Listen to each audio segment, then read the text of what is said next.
हर रोज एक नई कहानी देखने के लिए चैनल को सब्सक्राइब करें और बेल आइकन दबाना ना भूलें। अरे तुमने तो मेरा जीना हराम करके रखा है। जब से हुई है शादी मुझे परेशान करके रखा है तुमने।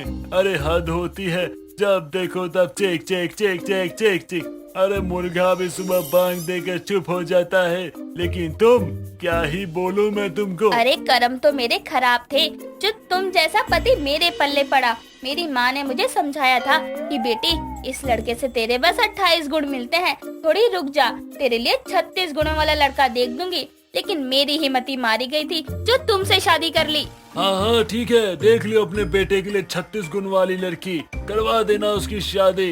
मैं भी तो देखूं तेरी बहू आकर क्या निहार कर देगी। ठीक है, मेरा वादा है तुमसे। अब तो मेरे घर में मेरी 36 गुणों वाली बहू ही आएगी, वरना मेरा बेटा कंवारा रहेगा। ये सब कोने में खड़ा सुन रहा रमन यानी इन दोनों का बेटा उनकी बात सुनकर खुद से कहता है, आरती और मेरे 36 गुण अगर नहीं मिले तो माँ तो मेरी शादी आरती से कभी होने नहीं देगी। और आरती और मैं एक दूसरे से 4 साल से प्यार करते हैं। अगर मेरी शादी उससे नहीं हुई तो मैं तो जी नहीं पाऊंगा। मुझे कुछ तो उपाय निकालना होगा, चाहे जो भी हो जाए। ये कहानी है रमन की, जो अपने माँ बाप के साथ रहता था और आए दिन उसने अपने माँ बाप को आपस में लड़ते हुए देखा था।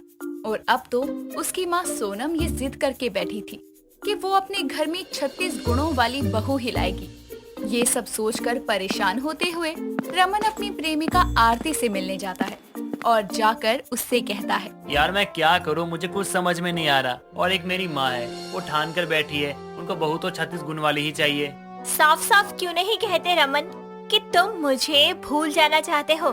36 गुण हमारे नहीं मिल सकते, क्योंकि तुम शुरू से जानते हो कि मैं मंगली हूँ। अब अगर तुम मुझसे प्यार नहीं करते हो तो मुझे ऐसे ही बता दो, मैं तुमको छोड़ दूंगी। इतने बहाने बनाने की क्या जरूरत है। रमन को ये सब सुनकर गुस्सा आता है और वो माता के चरणों में रखे सिंदूर को उठाकर आरती के मांग में सजा देता है और कहता है, ये लो, दे दिया मैंने तुमको अपने प्यार का सबूत। अब तो कोई शक नहीं है ना तुमको मेरे प्यार पर। ये क्या कर दिया रमन तुमने। अरे क्या बोलेंगे तुम्हारे घर वाले। मैं तो एक अनाथ ठहरी, लेकिन तुम तो अपने माँ बाप के बारे में सोचते। आरती, अब जब प्यार किया तो डरना क्या, इसलिए जो होगा देखा जाएगा। मेरे लिए 36 गुणों वाली तुम ही हो। रमन ये बोलकर इधर उधर फोन घुमाता है, जिसके बाद वो अपनी बीवी आरती को लेकर घर आता है।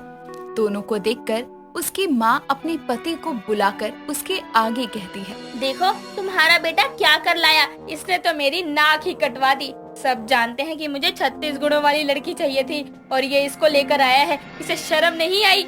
माँ मेरी बात तो सुनो, 36 गुणों वाली है ये। मैंने हमारे खानदानी पंडित जी को पहले ही आरती की कुंडली भेज दी थी। उन्होंने ही माना है कि 36 गुण वाली लड़की है आरती, तभी मैंने इसे मंदिर में जाके शादी कर ली। आपको यकीन नहीं आ रहा ना? आप एक काम करो, पंडित जी से जाकर पूछो। एक काम करो, अभी कॉल लगाओ उनको।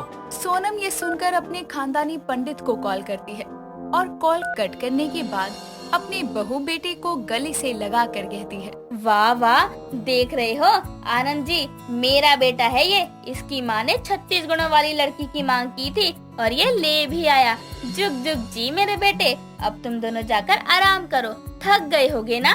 सोनम की बात सुनकर आनंद चुप हो जाता है और रमन और आरती अपने कमरे में आराम करने चले जाते हैं। जिसके बाद कमरे में आकर आरती रमन से कहती है, मैं एक मांगलिक हूँ। मेरे माँ बाप मुझे बचपन में ही छोड़कर भगवान को प्यारे हो गए, लेकिन मेरी दादी ने खुद मुझे मेरी जन्म तिथि बताई थी, तो मैं कैसे 36 गुण वाली हो सकती हूँ। मैं तुमसे प्यार करता हूँ और तुम मेरे 36 नहीं लाखों गुणों वाली हो। हमारे खानदानी पंडित जी लालची है और झूठा भी है। मैंने उसको कुछ ऑनलाइन पैसे भेज दिए और कॉल भी करके बोल दिया कि माँ को वो सब बता दे, और देखो माँ भी मान गई। ये बोलकर रमन आरती के गले लग जाता है और उन दोनों की बातें बाहर खड़ा आनंद सुन लेता है, लेकिन कुछ नहीं बोलता। कुछ दिन बीतते हैं और अब आरती अपने घर को अच्छे से संभालती है। एक दिन सोनम की सहेली विक्षा उसके घर आती है और आकर कहती है, क्या बात है सोनम, बेटी की शादी कर दी, बुलाया तक नहीं। अरे तू आ ना, बैठ बैठ। यार कैसे बुलाती, बेटा मंदिर से शादी करके आ गया है, लेकिन मैं खुश हूँ कि 36 गुणों वाली बहू लाया है।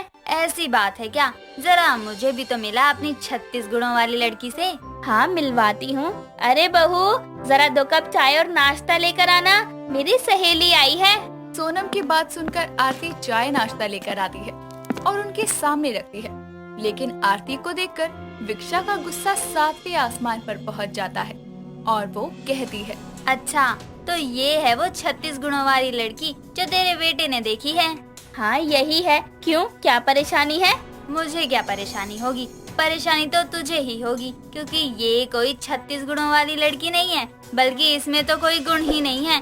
ये लड़की मंगली है, मंगली। तेरे बेटे ने तुझसे झूठ बोला, और इसका क्या, ये तो अनाथ है। इसको अच्छा घर मिला होगा तो इसने भी उसका साथ दे दिया होगा। विक्षा, तू पागल हो गई है क्या? कुछ भी होश में है? तू मेरी बहू के बारे में ये क्या कह रही है? सही कह रही हूँ। मेरे बेटे के लिए भी इसका रिश्ता एक पंडित ने बताया था, और कुंडली मिलाने पर जाना कि ये मंगली है, और शादी के बाद मेरे बेटे की जान को खतरा भी हो सकता है। क्या तू ये सब सच बोल रही है? तेरा मतलब मेरे बेटे और बहू दोनों ने मुझसे झूठ बोला? सच क्या? यकीन नहीं हो रहा तो इसी से पूछ ले। खैर, अब तुझसे क्या शिकायत करना, तेरे तो कर्म तेरे बेटे ने ही फोड़ दिए हैं। ये बोलकर विक्षा वहाँ से चली जाती है। तभी रमन हाथों में प्लास्टर बांधे हुए घर आता है और दर्द से करहाता हुआ सोफे पर बैठता है।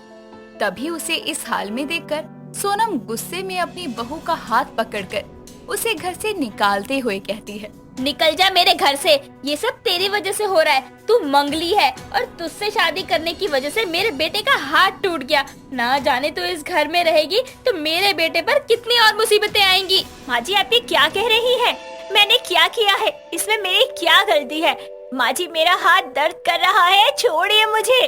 सोनम आरती की एक नहीं सुनती और उसे निकालने लगती है।